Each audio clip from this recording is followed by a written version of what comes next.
দফায় দফায় ইসরায়েলি হামলার পরও গেল ২১ জুন ইরানের ৩ গুরুত্বপূর্ণ পারমাণবিক স্থাপনায় অভিযান চালায় যুক্তরাষ্ট্র।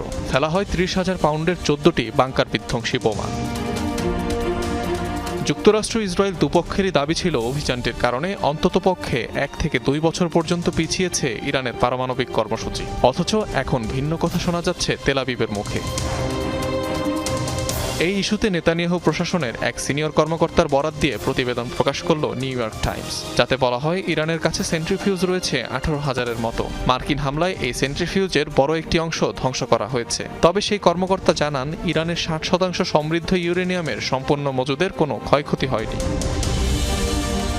প্রতিবেদনে দাবি করা হয় এক ধরনের বিশেষ কন্টেইনারে সংরক্ষণ করা হয়েছিল সমৃদ্ধ ইউরেনিয়াম, যেগুলো এখনও ইরানি বিজ্ঞানীদের আয়ত্তে রয়েছে। ধারণা করা হচ্ছে এই সমৃদ্ধ ইউরেনিয়াম দিয়ে পারমাণবিক বোমা বানাতে সক্ষম তেহরান।